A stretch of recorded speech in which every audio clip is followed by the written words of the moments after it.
titre, c'est la promenade dans la forêt. Celui-là, c'est un travail important pour moi parce que c'était un point de départ pour aller à un autre univers, une autre direction par rapport à ce que je faisais en les pièces précédentes. Donc cette pièce-là, le premier abord, on ne sait pas qu'est-ce que c'est exactement la forme parce que les formes sont mélangées. C'est ça ce que je voulais. Donc il y a les personnages, les animaux, la nature, les arbres, les rochers qui sont un peu ambigus. La forme qui est un peu fusée, confusion. Il y a la confusion de la forme. Mais en plus, il y a l'ornement de surface de la pièce. Donc il y a la nature, il y a des plantes qui sont décorées. Du coup, on a l'impression que dans la forêt, on ne le voyait pas, mais tout de suite, mais au fur et à mesure, avec le temps, on le voit tout derrière, qui est caché derrière.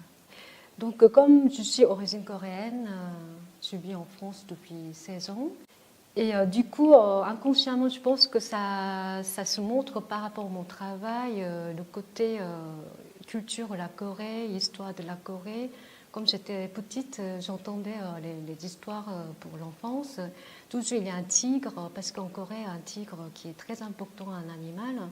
Et puis, dans la forêt, la montagne, les arbres, c'est assez important, c'est un peu sacré. Mais en même temps, autre chose, ma mère, elle était croyante de bouddhisme, mais en même temps, elle a un côté le côté totémisme, un peu chamanisme aussi, parce que c'était son époque, elle était accrochée un peu ce côté-là. Donc, toujours, je m'intéressais beaucoup, depuis longtemps, le côté chamanisme, totémisme de la Corée, dans la culture très ancienne.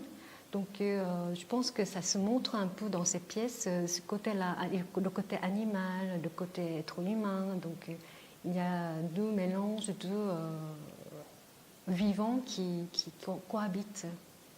Donc, j'espère que ça s'est bien présenté.